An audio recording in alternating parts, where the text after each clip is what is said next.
Says we're live. We are. Well, I guess we are live. Welcome to another episode of Coffee and Ham Radios, everybody. Thank you for being here. In today's show, we're going to talk a little bit about pizza. We're going to talk a little bit about vertical and horizontal antennas. And which Not one all you that should stuff choose. we talked about before the show, though. I hope. I mean, some of those things we don't need to discuss. No, we don't need to talk about all that. No. But I did want to tell my pizza story. I'll just get it out of the way. So we have a thing at my house. It's called Friday night pizza, and we get pizza every Friday night. And for whatever reason, my wife and kids have decided they don't like pepperonis anymore. What? That's what I said. And that, to me, that's heresy. And I love a nice pepperoni pie. So I said to them, I said, well, what kind of pizza do you want? And they couldn't agree on topping. So they said, we just want a cheese pizza. Well, I like garlic. So I said, I'm going to get myself a large white pizza, which is basically a garlic ricotta pizza with a little bit of mozzarella on there, a little bit of basil. Fantastic. So I get that, and I get pepperoni on it. They swarmed on that pizza like a flock of locusts. Ate it all up. So what? Your pizza? My pizza. With pepperoni on it. Because every time I get a white pizza, they're like, oh, who got the white pizza? It's too garlicky. Bad. And I'm like, well, that's your daddy's pizza. Don't be messing with it. Don't worry about it, right? Right. That's my business, not y'all's. Business. That's right. Right. And then so I thought I would just be, well, I'll just get a white pizza. I'll throw a little pepperoni action on there. I'll be set. And that's the one that got eaten up. Hey, Jimmy. So this morning when I got up to get my breakfast pizza, because that's what I do on Saturday. I have a little breakfast pizza before the show. I had to have plain old regular cheese pizza. And I mean, you're talking crazy. Should we put him out? Put him in timeout. Damn. 600-second timeout. But I was just a little ass chapped over the whole thing is the right word for it. All right.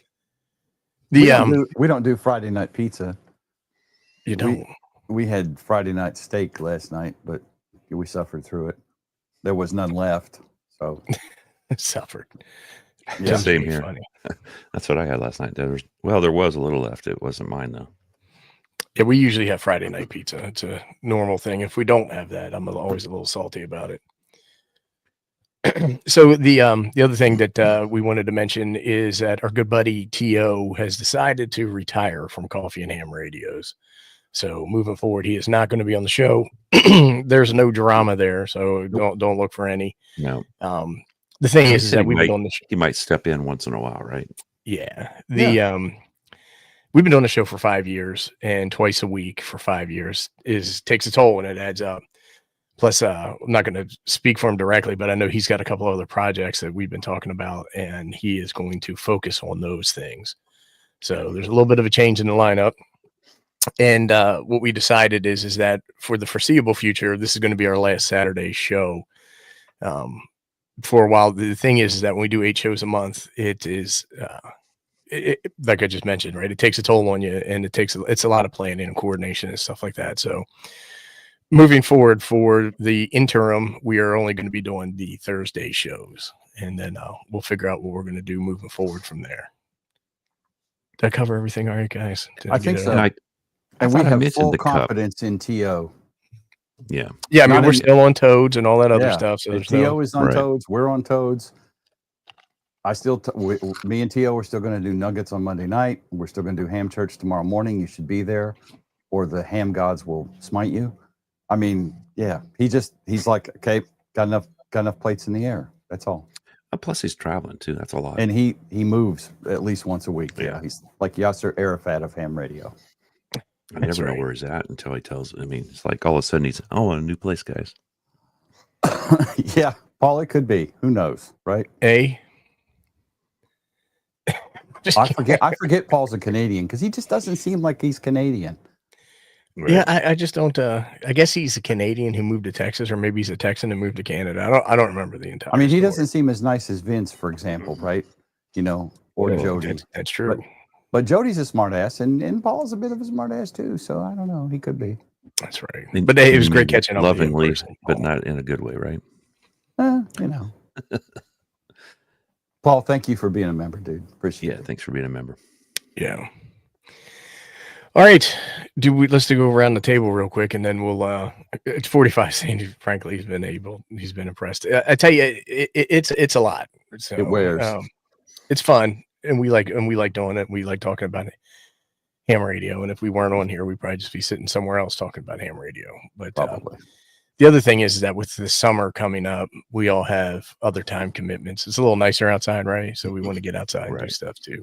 So I don't, but right. Yeah, Jim doesn't. Everybody but Jim wants to go outside and do stuff. So But he goes out in the car and goes. I go out to the car and then I'm outside in the car. Yeah. Right. So you guys, you boys got anything going on you want to talk about? Go ahead, Charles. Go ahead. Well, I've got. I think I've got one more video. What was it? It was the Hard Rock guys. I interviewed those guys. I'm going to probably post that today. RF tomorrow. Tools. RF Tools. Yeah, it's really hard because Hard Rock is what they're the most popular for, probably. But the company is RF Tools. He is correct. And Thank you, LC. Thanks, LC. Appreciate it, bro. We all got. Well, we all don't have them yet, but we eventually will all have one of these little. Oh, thanks, Chuck. Just salt the wound a little more. I forgot you didn't get yours yet. Damn it! I feel like my life's complete now that I have this. And so what I'm doing is they don't come with a. They come with an. They come with an internal microphone. But I've come up with this. This is my little. Actually, it fits the Elecraft. Whoever said the Elecraft pinout was right. Chuck, hold it up there. Cover your face with it. Yeah, let me do that. It's. Unfortunately, this one, all I had was white. It's kind of blowing it out, but it's really small. You got the little push to talk over here, and I wasn't happy with how the push to talk thing. And I'm working on a logo. So is that going to be like something you're? Hold on. You put me. Okay. I don't think you can see the logo. The logo's there, but you can't see it. Can't see no logo. So is that going to be like you run the cord and you're going to hold that in your hand and? Yeah. Like a Secret Service mic, so you'll put like your CW key. It works, so you can plug it and unplug it. So you can. So if you take it, and I mean, welcome, take Kurt. it someplace portable, you can put everything away. Kurt, and I've had really good. Yeah, thank you, Kurt. I've had really good reports on my Elecraft on the sound of the microphone that I made before. So I don't know. I was thinking about maybe weighting it.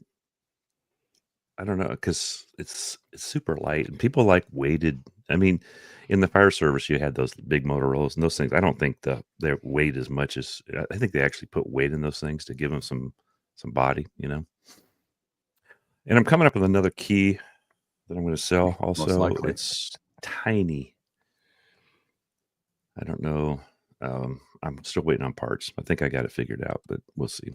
But other than that, and that'd be Hunts. I'll probably put those out at Huntsville. If you guys are interested. That's awesome. I don't have a store yet. Hey, man. How you doing, Paul? Hey, man, mine's not in the mail either. It said it was good. The email I got when I ordered it says it will ship in 3 to 5 days. Mine took like 8 weeks total from the time I ordered that. So I got mine instantly. I don't know what's wrong with you guys. I guess you guys don't have the pull. Well, I think you had the FOMO at the Hamfest. I mean, everybody had them. They did. It was crazy. I came that close to just buying one there and being done with it. And I was like, if I end up with 2, if I can't cancel the other one, I got 2 and I'll sell one, whatever. But they're like almost $200 delivered from when you order them. Like it was $197 tax, title, and tag to the door. Yeah. And if you bought it at the show, it was like $30 cheaper. Because you have to pay shipping, overseas shipping, and all that. So I did a video on the power options for it, and I'll probably get another one cranked out this weekend, seeing it's a long weekend. Memorial Day, right? It's a time for remembrance, but also time to spend with your family and be thankful for what you got. So hoping that everybody has a safe and happy holiday weekend. Indeed. Sean's saying he's late to the party, but white pizza with sliced tomatoes, bacon, and jalapeno. Ooh, see, I'll skip the I don't know about the sliced tomatoes. I like tomatoes, but I really like jalapeno. So I think that you're on to something there. I am not a fan of white pizza for the reason that you like it is the garlic. Garlic, son. That's what you need. My people don't really like garlic that much. Make you strong like bull. Don't you guys have that white sauce though? That white barbecue sauce? No, whoa. That's them hippies in North Alabama. This mayonnaise, and I don't eat that crap either. It's nasty because it's got. I don't know if I can get behind. I just wanted to clear that up. It's mayonnaise and salt and pepper, and I don't know, maybe some lemon juice to loosen it up or something. There's a secret ingredient right there: bacon. I ain't bacon on everything is good. I bought a jar of white barbecue sauce, and this was a long time ago when we were talking about it all the time. We making fun of Joe Brett, and I just never could bring myself to open it up and trying it, so I threw it out. I mean, it may taste like pumpkin pie, but that don't mean I'm going to eat it. That's right. That's right. To quote the man, TC Fitz. Thank you, TC Fitz. Much appreciated. I wonder if he got his new radio.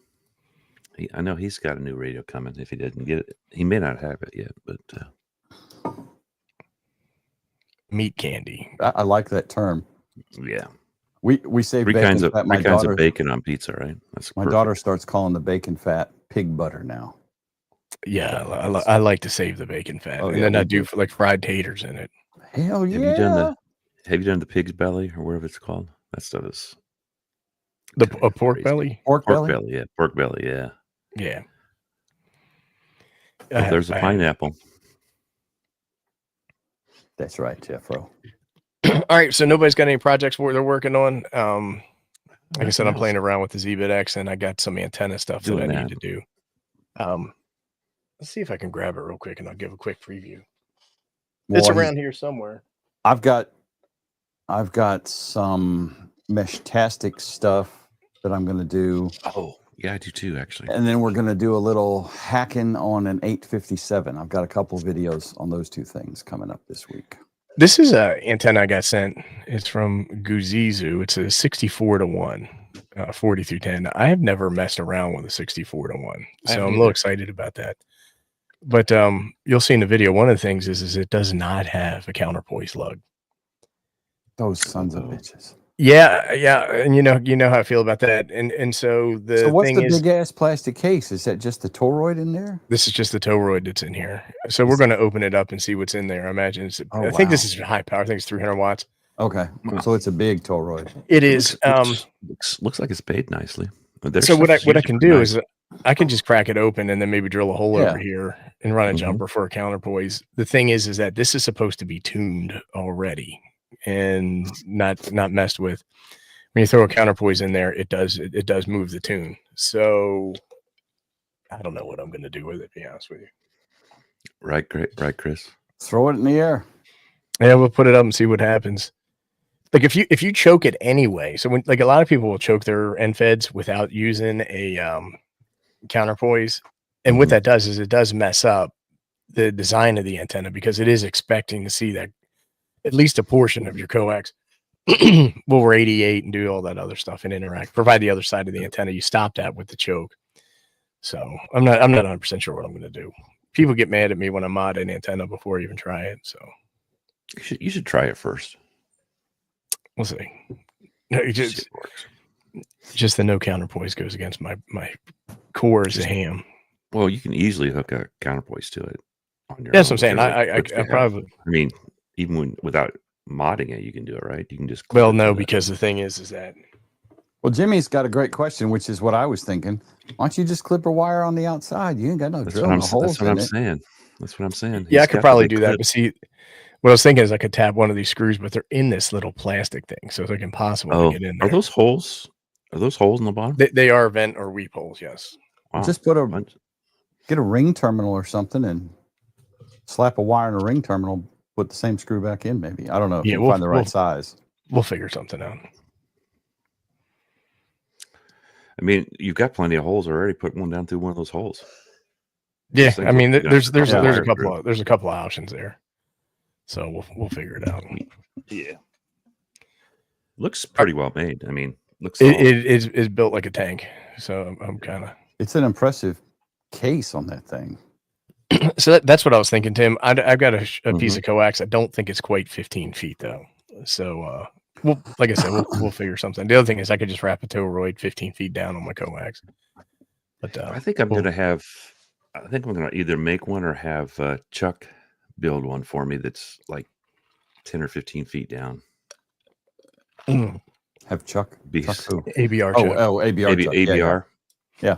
Because for especially for the soda or the lightweight stuff, it's nice to get the weight down a ways on those little lightweight masts. Yes, Jeff. Yeah, wasp love them. I hear once the wasps get in there, even if you get rid of them, they smell that their wasps are there and they come back anyhow. Yeah. So. You get that wasp stank on it. The wasp stank. The stank. Yeah. Speaking of carpenter bees where you're at, those little things are all over the place. We have all kinds of bees. I've never seen those before. I got wasps. They're huge bees. They look like bumblebees. They're very large bumblebees, and they don't mess with people at all, but they bore holes in wood.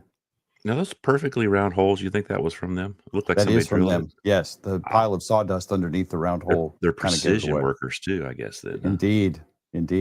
What I always do is take wood putty and get them real quick when they go in. And then, die in there. Is that like the cask of Amontillado? I believe that was a Poe story. I'd be like, got you. I do have to. Dirty bag. It takes a baseball bat to kill them or a shotgun because they're tough little things. Tennis racket. That'll work. I don't play tennis, but all right. Well, let's get on with the show, and we're going to talk about verticals and horizontals and all that kind of stuff. You're already on overview. Dang. I am. So overview. That's the first slide. Scabbies, Paul. Right. HF antennas come in vertical and horizontal designs. That should be not a surprise to everybody. They all have pros and cons, right? Depending upon your space and what you're trying to do and how much your environment and stuff like that. We're going to talk about different use cases, and we're going to talk about some performance stuff. I have some pictures. I used a piece of modeling software for Mac, and I think it was called Cocoa, NEC. I'd never used it before. And the last compiled binary that I got was, I think, 2017. So I was a little bit worried because I've got a Mac M1 and I think I'm running Mac OS 13. And it worked fine on there. I was a little surprised. It was a little complicated, but I was able to figure it out. So do you guys use horizontal or verticals or both? I use both. Mainly horizontal though. I mainly vertical, but I'm actually that's going to change. So. I actually want to put up a horizontal just to mess with NVIS and see what else is different between the two. Do you know what you're going to put up yet? Or are you still in the figuring stage? I'm in the figuring stage. I mean, honestly, I was going to sling the Apollo out there horizontal in a flat top. Gotcha. Like 8 feet high or something like that. Yeah. Across the front yard. I use both. How you do it. Don't show pictures to Ape about it because you pick it apart. But I like verticals, but there's some things about verticals that I don't like. I like horizontals. There's things there, but to be honest with you guys, most of the time I use a sloper. Yeah, that's what I use. Mine's it's 40 at one feet and 30 at the other for my doublet, and that's my lower band antenna, and then I've got Yagis for 10, 15, 20, 6, and 2. Yeah, a lot of people make a big deal about the polarization and the receiving antenna being in the same polarization. That's more important when you're talking about line of sight antennas, because I think, what do you lose, like 12 dB if your antennas are cross polarized? Chuck, you're the expert on that one. I don't know what the actual figure is, but you can drop quite. I mean, Gary can probably tell you right off the bat, but yeah, if you're especially like 2 meter, 6 meter, and stuff like that, where you're not going a ton of distance, it can make a huge difference. But just because you don't have, like, if you're doing 6 or something, you don't have horizontals, don't worry about it. You can still get out. Yeah, the thing is that when you are using ionospheric propagation, right? So when your signal goes up and comes down from the sky, anything can happen up there because you have Faraday rotation. So it really matters less when you're using that. But when you're using line of sight, it's a huge deal. Yeah. Don't get your horizontal 2 meter hooked to your handy talkie and try to talk to people. It may not work. So let's talk a little bit about vertical antennas and characteristics. So they're considered monopole antennas with grounds or radial systems. Vertically polarized and omnidirectional. Omnidirectional means that they have the same radiation pattern and strength in all directions. Now, what will happen is that if your ground radials are not equal, like if they're not spread out at the same all over, or if you have like a rusty Buick or something like that sitting up there, that is going to affect your radiation pattern, and it won't be omnidirectional because there's going to be reactance there. Also, if your ground radials are all on one side, for example, because you're butted up against a fence, you're going to have ground losses on the side that does not have the radials. The other thing is that I like to make sure my radials are a quarter wave of the lowest frequency that I'm using. I know that gets dramatic, and people say, well, it only matters how much copper you have on the ground, and it doesn't matter. When you have the signals that are coming off of your vertical antenna, like the image currents, which is like the reverse of what is going up, when that hits the ground and there isn't anything there, it gets absorbed by the ground. So while I'll agree that more radials, even if they're shorter, are better than less radials, you want your radials to be a quarter wavelength long. There's plenty of stuff and tests and white papers out there that explain that. But the thing about the vertical antennas is that they have a much lower takeoff angle, which is good for DX because that means that your angle that's going up to the ionosphere is more obtuse once it refracts off the ionosphere. Obtuse angles are longer, and it means that your signal goes further. That said, a properly mounted dipole antenna, so if you have a 40-meter dipole and then you have a 40-meter vertical antenna without chokes, the takeoff angle is actually better on the dipole. It's lower than it is on the vertical antenna. The problem is that the quarter wavelength needs to be up there around 66 feet, and most of us hams can't do that. So as a result, you're going to get an easier time getting your lower takeoff angle when using a vertical because it can be ground mounted. We should call it cornerization. I agree with you. So any questions, comments, criticisms, or concerns about the vertical antenna? I mean, well, it's a round disc, so there's not actually corners. It'd be a tangentialization. Yeah, you could have polarization on a round disc, right? Yeah. Yeah, and I just add that Ape's not saying that if you don't have room for quarter wave, do whatever you can, right? Don't make that a reason you don't put it up. I tell you what, it's nice to have both. Do what you can, right? Yeah, right. With the vertical, the main reason I don't have a full-time vertical out in the backyard is my lawn guy. The second one is my freaking tactical Yorkie. He chews every single thing he can find. So he would chew on all those radials. And if I was playing FT8, he'd get lit up. Yeah. And then I got kids and neighbors dogs. And it's just a pain in the ass. And I get the people say, oh, well, you could dig a hole and bury them and all that kind of stuff. And while I'll agree, I also have an HOA that I deal with. And they would get mad if I had a big old vertical up there 24/7. You know what? Paul makes a mistake. I already did confirm that it's flat and potentially square because of the grid squares. Man, these comments are rolling by fast this morning. The people are fired up. The people are fired up. Well, what I can tell you is that not one person has offered an argument counter to my premise regarding the grid squares. Because, never mind. Exactly. I just don't want to say it. So let's talk a little bit about energy. The pros. Enough energy. That's exactly right, Chuck. I'm already tired. I'm old and tired. Even when Abe's had a 12-pack, he can still out-talk most people. Amen, brother. I only had two beers last night. I was so tired. I just had two, and then I went to bed. You know, a guy can drink some beer when he goes to the fridge and gets two at a time, right? Yeah. And I figure one's like a safety beer. Like most things in life, the finer things are enjoyed two at a time. I mean, why wouldn't I get two Miller Lights in case he spills it, right? Yeah. Pros of vertical antennas: lower takeoff angle for DX. We kind of talked about that. Omnidirectional pattern, no rotation needed. I think that's pretty handy, right? Because you have predictable propagation in every direction.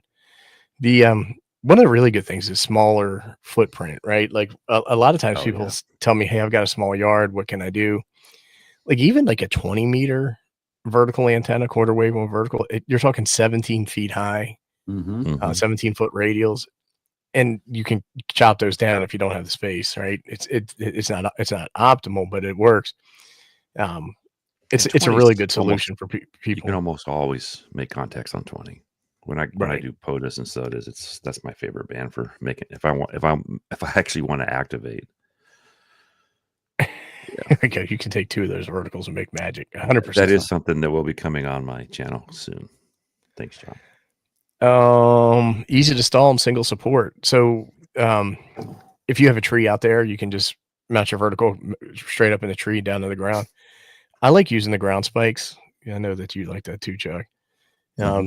The ground spikes are a super easy way to, I can go out there, stick a vertical up in the backyard with a ground spike and like a whip antenna, for example, clip on my radio plane, and 10 minutes at most, I've got an antenna that's up. So what are you using for a portable radio plane? So like, have you got an alligator clip with your radials all on it and you just spread them out kind of thing? Or I don't have it here, but I have the Bob clip. So it's that big, I think it's called a Nelson clip. Is that what they're called? I think it is a Nelson clip. Yeah. And I just click that on there, and I've got a few of those, so I can just rapidly increase the number of radials that I've got on there. And I got some that are cut to 17 and some that are cut to 15 feet.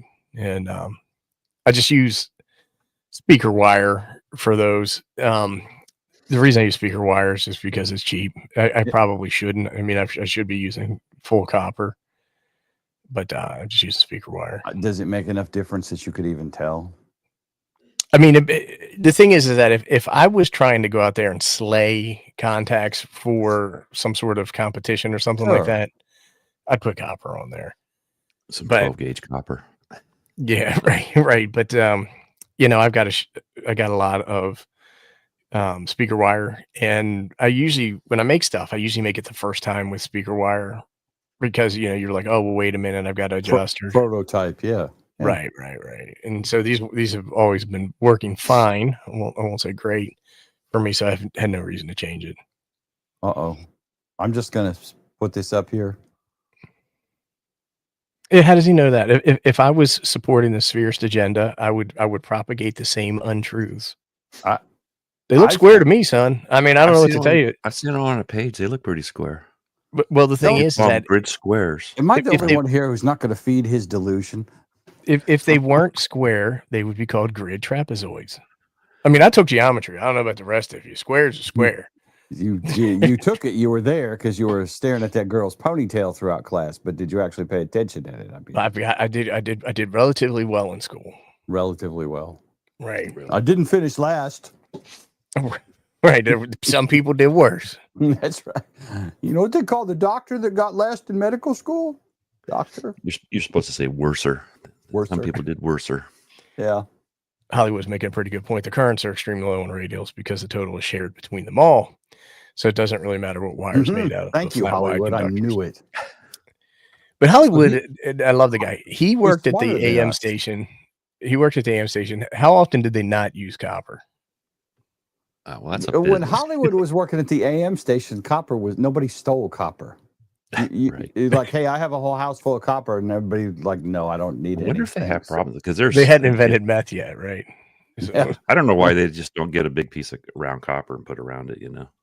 Just a flat piece of stuff. I can't imagine that there's much difference that you can determine without instruments between using speaker wire and fancier wire.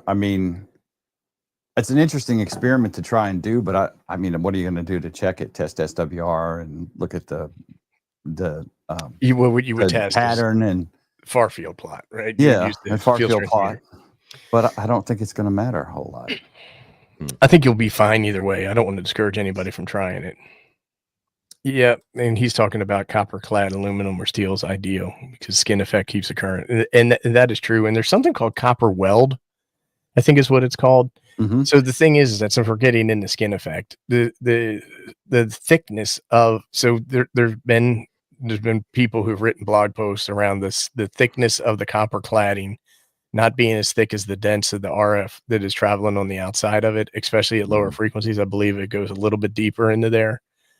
But to Jim's point, I think it's really starting to get to a point of hair splitting, right? Mm-hmm. I mean, that's my point. Yes, there's some wire may be better, but and you know, we just said this a minute ago. Don't let perfect be the enemy of good on this. If you have a roll of speaker wire and you want to make an antenna with speaker wire, go with God, son. Well, and if you're not right, and if you're not doing as well as you think you should be, then make the change, right? The thing is, we advocate using the parts that you got. The Apollo is probably our best-selling antenna. It's the first antenna. People love end-fed half-wave antennas because they don't have to use tuners on them. I think over the last year, we probably sold more Poseidons because it was new, right? You have some, don't you, Jim? It's not sold out right now. He says speaker wire is copper. Lord have mercy, everybody in here. Well, mine is copper-clad aluminum. Hold on one second. Let me see if I can find mine real quick. Some copper. Some of it is actually copper, but most of it is. We're not sold out. I have some here. The store may say sold out, but I need to put them on the website. Yeah, because I did run out. If there's anybody in the chat that wants to buy an Apollo right now and there's none on the website, please make noise in the chat here and I'll get some on the website. I can do that while Ape is showing our slides. Somebody make noise that we'll do it. Yeah, I can't find it. Mine's copper-clad aluminum here. That's all. I just haven't had a chance to make more kits yet. I have everything but the Apollos here, and then Jim has probably 4 or 5. Whatever we came home with that wasn't sold in. That was still boxed up. But I think those are mostly Aries. I don't know. We have a lot of Aries for some reason. Yeah, Tom, mine is the I think it's called Geek IT. It might be called Gear IT. I can't remember. IT. I think it's Gear IT. Yeah. And it's copper-clad aluminum, and it is not. This stuff is not tinned. But I get like 400 feet, so I get a 200-foot roll of twin lead for like $20. Yeah, Chuck, show that wire that you got. We should have bought that guy out. I can't believe we didn't. Oh, that wire. Yeah, I don't know what that's sitting right. Oh, it's right. Chavez, if you got an order in the shop, we'll get those orders out. Chuck might get them out in the mail I found today. This stuff, and it's super pliable, and I think it's PVC, which is uncommon. So I'm gonna, but they only had 18 gauge. So now, who makes that? Chuck, hold it up. It's the Install Bay. That was weird. That's the only name. But I was saying I have speaker wire here, and my speaker wire is also like the one you have. It's aluminum. It's copper aluminum clad, or what do you call it? Yeah, this stuff straight off the boat, Tom. It's yeah. I don't see. You don't see much real copper for speaker wire for some reason. But if you're buying like Monster Cable and all the good stuff, you will. But this is straight up cheap. I did the same thing as free copper. I bought mine the same reason Abe did, because it's cheap to experiment with. It actually lays pretty straight for radios, because I do the radios out of it too. Yeah, Thump. I would use it for radials because it will stretch. He's right. When I used it for you remember I went and cut like 3 feet off of my end-fed one. It's terrible for that. Yeah. I mean, if you're putting, I'm not a big fan of the steel stuff, but if you're putting it up at home and not taking it up and winding it up all the time, steel is not a bad way. That poly stuff. Some people use the steel fence wire, like Ziggy does it. Oh yeah, and it has a higher ohmic resistance, right? So there is loss in there, but not a big deal, right? But the thing is that when you have steel stretched out like that is normally coiled, then you have it under tension or under load, and if it does come down, you've got a metal whip coming through the air, which can be a little bit dangerous. Choke should be available any day. They should be. I think they're in the mail right now. I think I sent him a label. I don't know when he mailed them. It was like Tuesday or Wednesday. They may be. You should have a box. I haven't got them yet from Florida, man.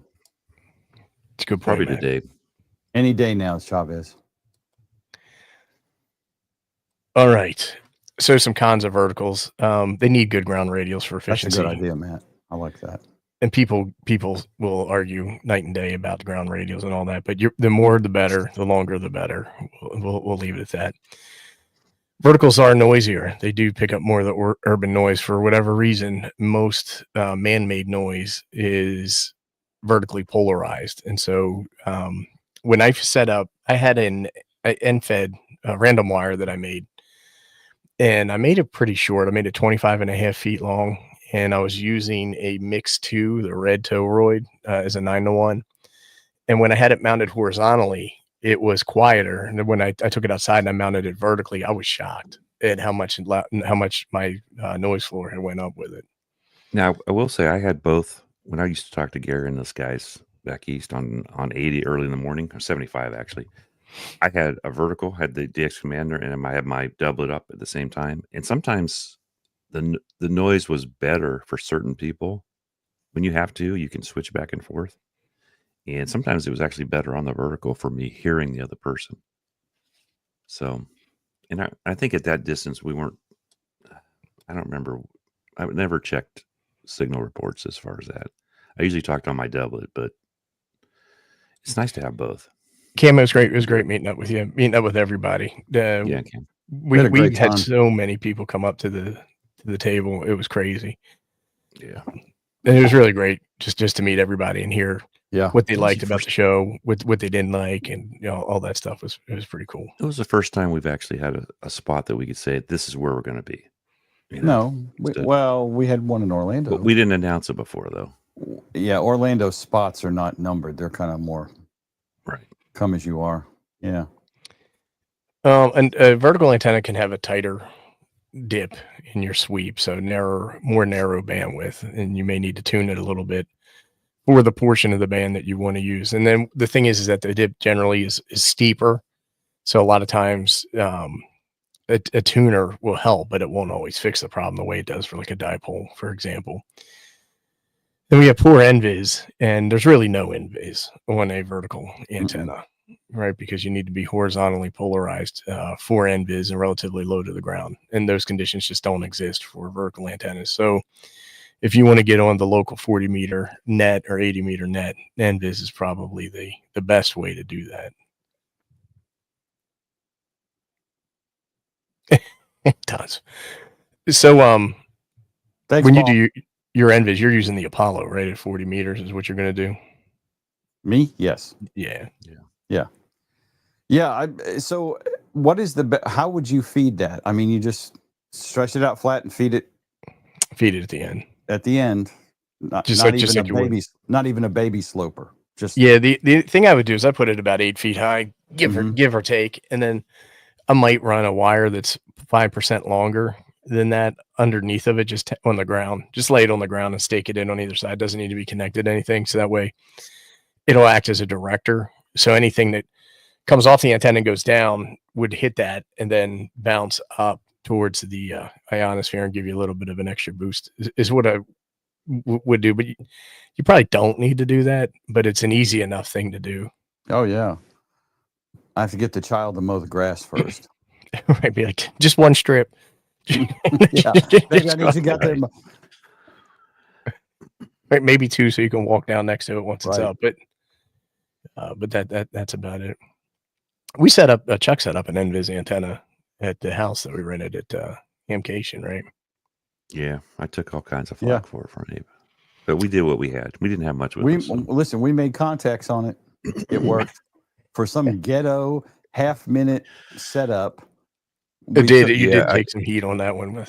I actually did. There was like one of those little, like a cup hanger on the roof of the rafters in the porch. So I took the wire, so we kept the slack out of it, and I wrapped it around, and then we dropped it down. I think that's what he's giving me crap for. But it was a non-standard setup, but we did some contacts. That's right, it worked really well. It was fugly. Let's just go with fugly. It was fugly. I made a strict decree that we were not going to take any pictures or video of it and post it on the internet because it would hurt our credibility. But you probably did, right? No, I didn't. I didn't take pictures. You know, we really should have. Yeah, Matt, I saw your other comment. That's the thing is that most folks are using loading coils on these. The gone are the days of the quarter wave 40 meter vertical that people would use out in the backyard. Everybody's using the coils these days. I'm gonna have two. Oh, somebody took one of his 84-degree feed lines for setting up the radio and the antenna. Yeah. Did he get it back, or is it in somebody's truck? I took it. I took it because Joe Brett says, "Oh, I got it. I got all the stuff." And then we get there, he's got like a 3-foot piece of coax. He's like, "Here's some coax." I'm like, "Joe, are you going to hold the radio up there by the antenna?" He says he got it back. And we did set it up so it wouldn't interfere with somebody drinking a lot of beer and wander around the yard late at night. So, right. No, so with the kid, I ordered 2 more of these ground stakes that I get from Canada. The one I've got now is the 3/4. What is it? What is the American one?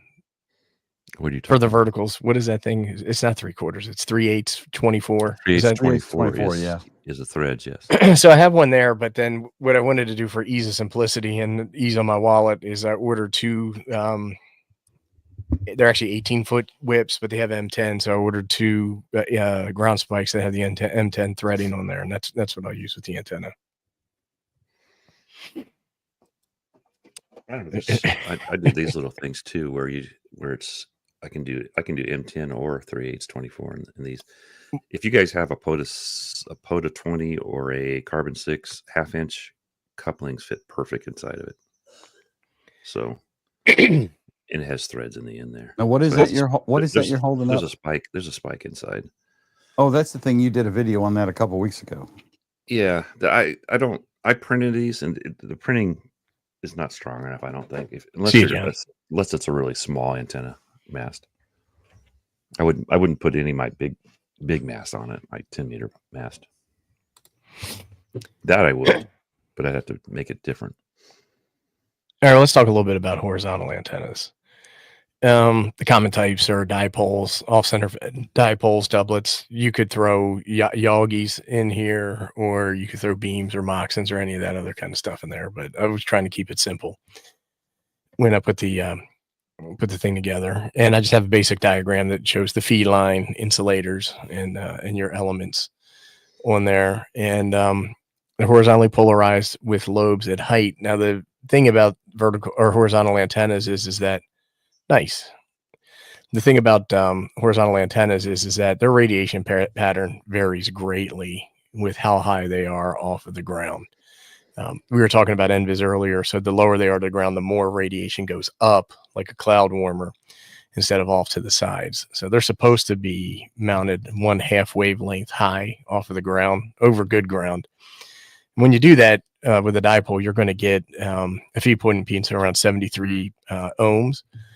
But it's going to be R73 plus J0, meaning that is resonant at 73 ohms. So a really common misconception is people think that resonance equals 50 ohms, and it doesn't. Antennas can be resonant at different ohmic resistance.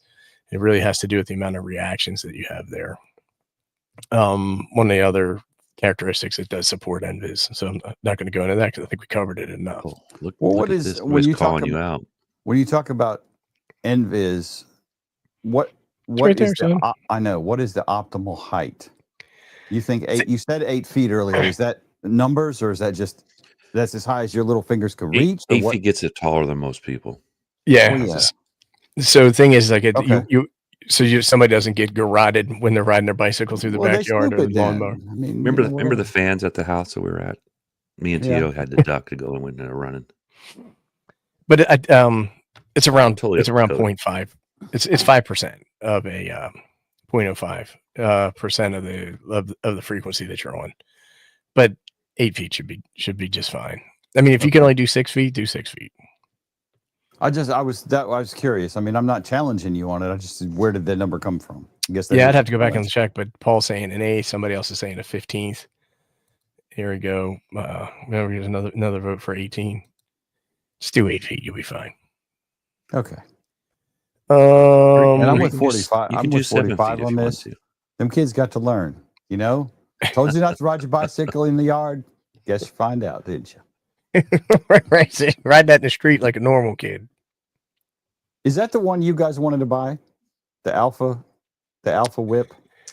So I'll tell you a story about that. That's the one that when I saw it, I got up and basically ran to Alpha Antennas to buy it. And they were sold out when I got there. And I thought I read funny. He was selling them for $80 a piece. And, you know, I'm calling Chuck on the phone. I'm like, Chuck, they got these. And he's like, yeah, give me one. They didn't have any. And the guy told me they should be on the website. So 2 nights ago, I'm on the website. They're in stock and I went to buy one and it is $180. Wow. And I said, F it. I'm not spending $180 on it. Right. I got a $20 roll of 500 feet of wire instead. I like the way Wilson does his Invis. That's not a bad idea. There you go. And you can even fill those buckets up with water. Put a little salt in there. I'm just kidding. But. Well, so when the kid rides into it, the salt goes in the wound to sterilize it. Yeah, that seems totally legitimate. Makes it safe. So I did want to do a shout out for the inverted V, and I think that's just exactly what Wilson's talking about. Yeah. The thing is that the more obtuse your V is, the less like a vertical it's going to behave. The more acute, so the tighter that you get that, the more like a vertical with an omnidirectional pattern is going to behave, and then not be so usable for NVIS. But if you have a 40-meter dipole mounted 8 feet off of the ground, you're only going to get it so acute, right? So you should be fine.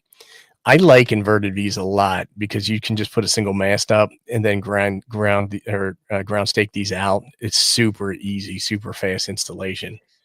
They're really good for portable operations. And while I don't exactly operate portable, I do put an inverted V up in the backyard from time to time that I need to take down. Like I usually put something up like a Thursday or a Friday and take it down on a Sunday because of the HOA. And that makes an easy way to do that. So big fan of these. Just giving them a shout. And they're easy to set up and mess around with. Chuck, that's what you do a lot of, right? Yeah, most of the time, just super easy. I don't do that with my infits, so I do a sloper with the infits. Yeah, I'm the same way. Everybody says you can. I don't like it with it. Well, supposedly you get more of you get the higher part of the antenna up if you do an inverted V with the most current, right? Yeah, but I've never actually. I'm actually going to try it sometime, but it's just so easy to. The only thing the inverted V helps you with is room. So if I have my on a soda or something, I didn't have a whole lot of room. Some of those summits are pretty small for putting up a 64-foot antenna. So the higher you can get it up in the middle, the less room it'll take up. I have to tell you, the vertical's been my favorite for camping lately because the Poseidon just super. I actually take the Kronos. It's just super easy because you go after them watts. And a campsite. When a campsite, you don't have a lot of room. You got a little more room and whatever. Either one of our verticals are just so easy to set up. It's crazy to not use them. Well, I love the idea that you came up with, Jim, where you just put it on a mast and then lean the mast into your it's a magnolia tree. A mulberry bush. I don't even know what kind of. It's a magnolia tree. Magnolia. There you go. You were close. Mulberry magnolia. It's almost the same thing. It starts with that. And I did it at Huntsville too. So I don't know if there's rules at Huntsville about hanging crap over trees or pounding stakes in the ground, whatever. But I wanted to do radio when I was up there last year. I'm going to do it again this year. And I just took the Poseidon, ran it up that mast, and leaned it in a pine tree right outside the cabin. And this is why we have people in the chat that are smarter than us. That's a great point, Tom. You're totally right. You can adjust your impedance by the angle of the V as well. Oh, doing a V on the dipole. Yeah. That's a good way to get your antenna closer if you need to. So pros of horizontal antennas. So you have a lower noise floor, good for NVIS. We talked about those. Multiband potential may use a tuner. So like a all center fed dipole can give you multi-banded capability. Very efficient at proper height, but they are somewhat directional. So if you take a look at this diagram I put in here, you can see that off of the broad side of the antenna, you have these larger lobes where you have more gain. So you can point dipole antennas. People don't think of a dipole as a directional antenna, but they are. If you modeled like an off-center fed dipole, this would look significantly different because with each band, you have different radiation patterns that came off of it. So this is just a half-wave dipole. I like dipoles. I tell people to use them all the time, and it seems like people don't like them because I guess they think they sound cheap or they're single banded and that kind of stuff. You know why everybody doesn't like dipoles? Is because we all think of the stereos we got in 1974 that had an FM radio, and they came with that little plastic dipole FM antenna that's been in every FM receiver since they invented plastic. But if you get that little dipole up at 30 feet, or more, kill it. It works good. My best antenna for FM radio is my doublet. Every once in a while, I'll tune in. On the 705, it's really easy. It says FM radio. You just click it on there, boom, and it's way better than any antenna I've ever had in my house. I had a 40-meter dipole that I made that absolutely killed it. I put it up as a inverted V, and it was only like 32 feet off the ground, so it was technically a little too low. But I really liked it, and I believe it did 15. It was a while ago that I messed with it, but it was pretty nice. Yeah, you could get 15 if you. I think you make it just a little long, right? Prep Paul says he's doing a doublet is his next build. Well, we're looking forward to seeing what you come up with there, Paul. Yeah, the doublets are so good because do it, Paul. You put one wire in the air and you've got multiple bands and not a bunch of wire. Fan dipole's cool, but man, that was one of the first antennas I built, and I used 12 gauge wire from Home Depot, and holy cow, that thing was hard to get up. I had trees, I had to get through the trees.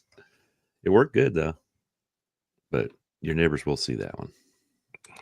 Here we go. The Car Mercury link dipole is killer. He's done many. I think I was going to say I've done it should be many POD activations with the QRP also in 1 AM.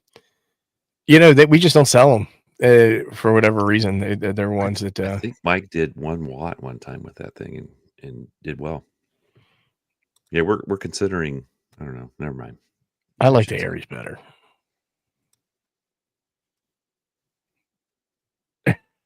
I don't like fan dipoles. I think they're a huge pain in the ass. We got a ton of comments coming in. That sounds killer, Thump. Let me know when you figure that one out. He'll print it up. Yeah, I was talking to him the other day. I was like, "Son, go out to do some antenna work." So he must have the wheels rotating. Wasn't his antenna down or something? It was. Yeah. He had this massive tree in the backyard. He called it the Green Bastard, and Jim is coughing off camera. Hope he makes it.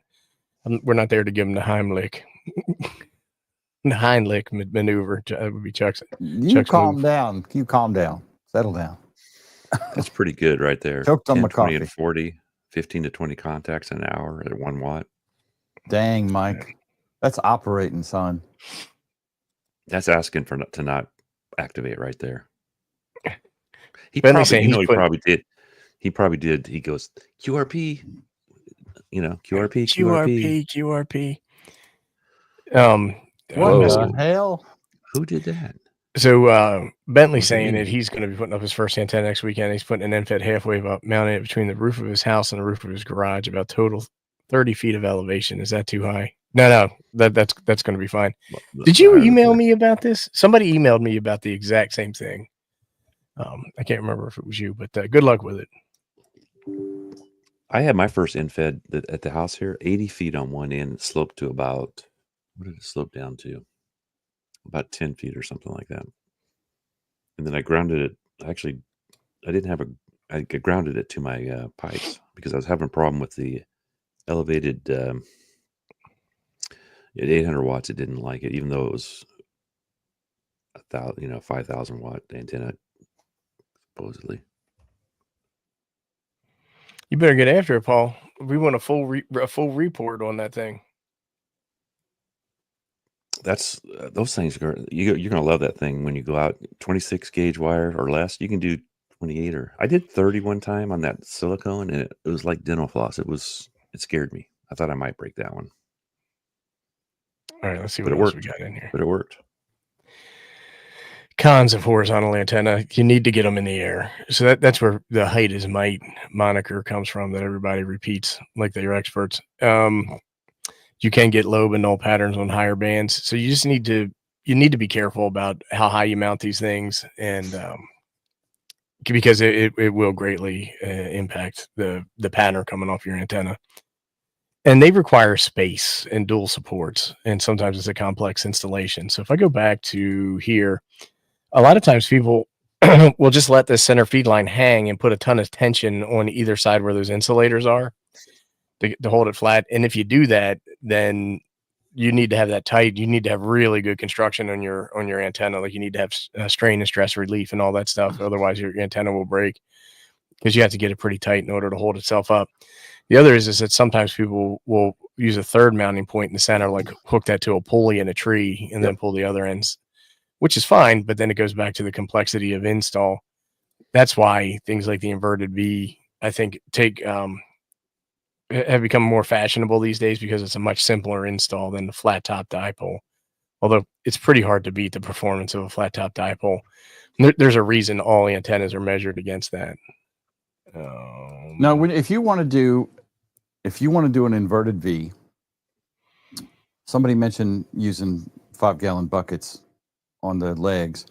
Does it have to be? Do the ends need to be elevated off the ground, or could you just, like I have those orange stakes we used at the show? Right. Could I just put the ends on a stake and just raise the center up and go? You can. I would say just be careful, because you have a ton of voltage on the end of those antennas. So you don't want like the dog chewing on it or anything like that. I found an inverted V, you probably want the ends to be about 6 feet off the ground or so. Oh, yeah. Okay. Because that gets your angle. That gets you use the tie angle. jugs, right? Yeah, tie jugs work really good for if they don't want you to put anything in the ground. I use them for going out, because I don't have to. I just throw them out there and I can adjust them real easy. Because I always get the pole bent one, even though you're looking at it, it's not moving. Then you look at it and it's like bent over. So this would be an antenna to put out in the pasture. So if the cows wander against it, then they ain't going to knock it over like they would a vertical. And you let them get a little shock action too, to make sure to be standing by to key up if they start. That's right. I use those Get away, Bessie. I also use those electric fence stakes that you can get at Tractor Supply. Yeah. They're about 3.5 feet tall. Okay. So that helps get it off the ground too. That's the problem with 20. 20 is so short, you need to get it out if you're going very high. You need space. You got to take up more space than you really should. Need to, but in Liberty Cave saying that then you add cord to the end of that, it makes it even longer, right? Right. That's what you got to do for 20. Bentley, go with God. Yeah, good luck with it, brother. He's drilling holes in the side of the house. He needs one of those boxes that Gendron has for his kids. Man, those things are perfect for putting on the side of your house. Yeah. The closer the ends are to the ground, the more picofarads you have between them, like any capacitor, so you'll need to prune the wires shorter. Yeah. See, like Hollywood, I think you and I talked about this once before. The thing is that a lot of times people will trim antennas in order to get to that 50 ohm resonance, and then their antenna ends up being too short for the actual half wavelength of the signal that they're trying to do on there. So then you have like those end effects to kind of mess you up. It really is a lot of work to get an antenna to actually work perfectly for you. Let's see what else we got here. LC says 10 feet elevation on the ends. He's probably not wrong about that. I mean, the thing is that use the space. He's wrong about pepperoni. He doesn't like pepperoni. Yeah, we got the banning for that. But use the space and get the antenna up in the way that you can. And then if you have problems, then adjust it, right? You might be able to put an antenna up and have a great time. You don't want to miss out on that.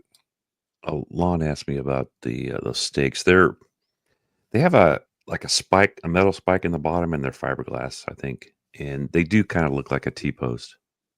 So yeah, and they're not very expensive. So the question everybody wants to answer is, what should you choose? Small space, I do a vertical. DX focus, I do a vertical. Local nets, horizontal NVIS configuration. Noisy environment, do a horizontal. And then multi-band setup, it depends. Good luck. That's one thing I don't like about the coil-driven vertical antennas is that like if I go out and I tune it for 40 and on a switch 20, now I got to go back downstairs and tune it. You know what I mean? That's a huge pain in the butt. Makes you tired. Yep. That's time could be spent doing something else. And so just final thoughts, no one size fits all antenna. That's why hams have so many antennas. Many hams use both, and the best antenna is the one that you can actually install and use. Yeah. Well, that's why that was kind of where I was going with the wire discussion earlier with your cheap speaker wire versus fancy speaker wire. I mean, if it's what you got, use it. And if you don't have a lot of money to spend buying DX10, and if your mower guy does not respect the radial field with the damn weed eater, right? You son of a bitch. Yeah. Right. The only good thing about that, Jim, is you got to think, man, he had to unwind all that stuff off his weed eater. So he got what he deserved, I walked out there last weekend. He mowed last weekend. Yeah. I walked out there. The antenna was acting weird. It was having trouble.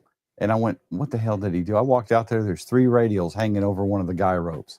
That son of a bitch. Dipshit, I told you not to go anywhere near that. I said, leave that alone. I know it needs to be eaten. Leave it alone. Right? Well, I tell the guy, I'm like, bro, just text me. Just text me when you're going to come over and do the lawn, and I'll take care of it. I mean, so one time I did have a wire that was coming down off of like an inverted V, and I had it tied to a chair. Oh, I had it looped around a chair, and then I had that from the chair going over to another tree because I was white trashing it, and I didn't expect to leave the antenna up for very long. Anyhow, the lawn mowing guy went driving through there, and he said it hit him in the neck and almost took his head off. And I'm like, I told you to text me, son. And it was like black, really thin cord, so he didn't see it. I got a 2-meter antenna on a mast out here in the bushes out next to the house, and I'm feeding it from the house. So there's a loop of wire going from the house over to that antenna mast in the bushes. And I bought some orange tape and flagged it on there so I wouldn't clothesline my mower guy because I ain't moving it all the time. Right. Duck your head when you go through there. You'll die. It'll hurt. Be careful, son. Yeah. There's inherent risks in the job. Yeah. Exactly. Well, he only mows every couple of weeks, and I could personally lose him. I started having him just do weed eating because I hate weed eating. Hate it. I don't mind mowing grass, but I hate weed eating because we have a lot of it. And Julie's like, you should just have him mow the grass. I can mow it. I don't want to pay him the money to mow the grass. See, my fence has critter mesh all along the bottom of it. Okay. So I do that to keep the tactical Yorkie in. Keep the tactical Yorkie in because he's so fierce. He would go out and kill anything he could get his little pointy teeth on. And so I got to put the critter mesh out there, and it just makes an unholy pain in the ass for the weed eating. Yeah. Well, I've got barbed wire because there's pastures right next to the house. So I've got barbed wire all down that. And hey, Craig. It's a pain in the butt. Well, you got to use the barbed wire to keep the cows in and the coyotes out, right? The coyotes are all over the place, and I keep the coyotes out personally. I understand. They don't usually come too close to the house. I've never seen them up here. Now, you go out in the pasture at night, you'll come across a bunch of them. It's crazy, man, the way that they've just infiltrated everywhere. Well, they're saying that they get packs of them running in the cities now. I've never seen that. I mean, my father-in-law and I were one time we're out there looking for something, I guess a lost cow. And we're driving out there, and he's driving on the path out to this one pasture, and there was probably 20 coyotes standing there tussling over a dead something. Possum, cat. Mountain lions, Chuck. Yeah. A mountain lion will whoop your ass, won't it? Kathy saw one in the backyard one time, and I'm like, oh yeah, whatever. You know, other areas around me, they do get them, but we're a little farther out.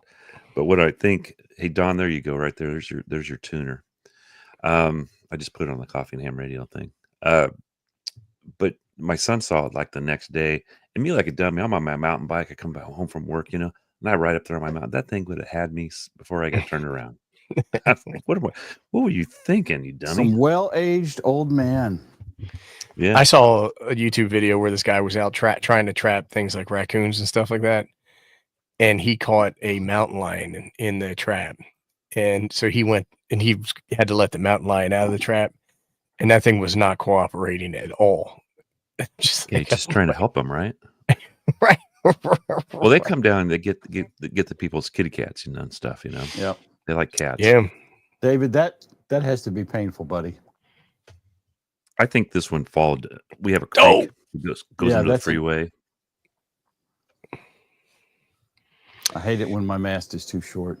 Dave, so here's what I'm going to tell you, and don't tell anybody else I told you this. Just spiral it, going up to the spider beam mast. What? We need to keep that a secret. What I did, just take it and pull it out just a little ways. No, spiral it. So as you it only take 2 or 3 times around to make up the difference. That's like you might as well put it on carbon fiber. You might as well use a ham steak. No, just if it's just barely short, just pull it away from the bottom of the post. That's what I did in Yellowstone, shooting like 6 meters to my house from Yellowstone. So 100 watts. She was probably tougher than your average ham. They will all sit around on rocks while you sing to them. Playing the flute and stuff like that. Yeah, that's right. Hollywood said he's got them in his backyard once a week. Damn, I didn't know they were that far north either. He works on the golf course, so lives on the golf course, They're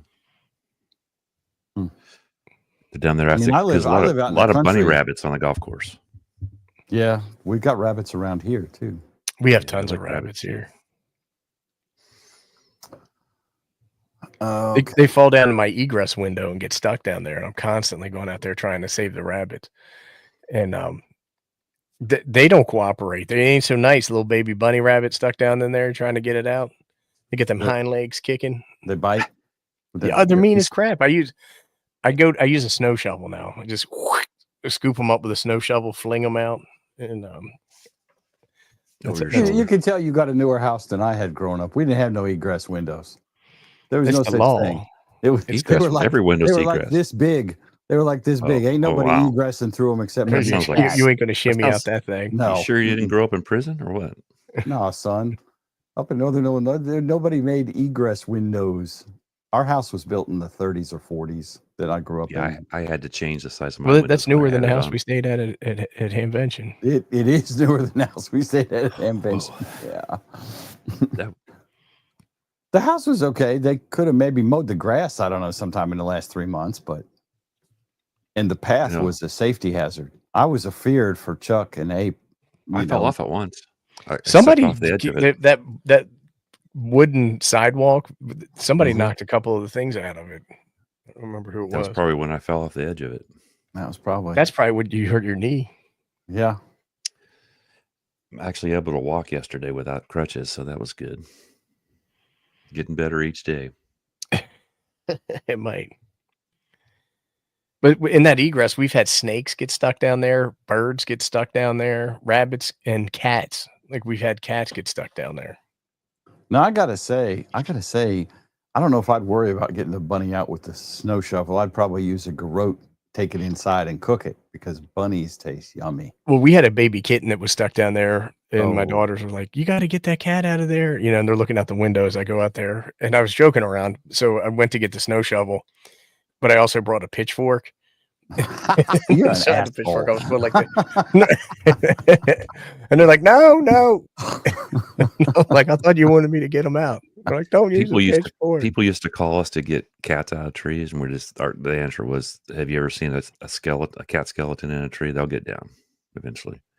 We did save some ducklings one time. Mama duck walked them over a sewer drain, and they fell inside. And luckily, it was only a couple feet deep, so we did actually save them one time.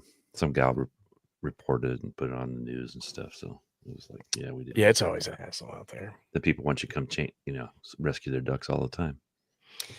Yeah, everybody's talking about eating the rabbits. My neighbor shot one, and he skinned it up and barbecued it, and it was pretty good. Yummy. A little chewy, but it wasn't too bad. Chewy. My grandpa used to raise them. So we always had rabbit for Sunday dinner at Grandma's house. Oh. Always. Like a fricassee? Is that? Fricassee. No, usually it was fried rabbit. Like a deep fried, like a chicken fried rabbit. Tastes like chicken, right? Tastes like Pretty chicken. Much does. Yeah. It's a light white meat. The legs are juicier than the rest of it, but that's making me hungry. Like a chicken, huh? Wabbit stew is very tasty. White pizza with rabbit. That's what I'm trying to find some kind of I need a mast for my wire. I need 2 masts that are like 34-ish feet. I'm telling you, that spider beam 10 meter is I love that mast. I just got mine yesterday, day before. That thing 10 meter. What did that cost? It's stout, right? It is. I know very it's bigger heavy at the bottom than the 12. It's got that girth. It's girthy. I don't remember, Chuck. 100 DX Engineering's got one for $145. It's 45 feet. It's weird. And it's but what the hell are you going to do with a 145-foot mast? No, 45 foot. 45 feet. That's why I said with a 45-foot mast. I need to put up 2 verticals. I'm doing the gender and phasing. Okay. General. I got a 45-foot mast, but it's like at the top of it, it's still like 2 inches around. It's like super, super stout. This one looks like 3/4 of an inch at the top, but I don't need the top part. But I probably won't set it up 45 feet tall, but I got it to do inverted L's. Right. I do the 12 meter sometimes at Quartz Fest. I put it in one of those sticky bushes they have there out in the desert, which I always regret it. And that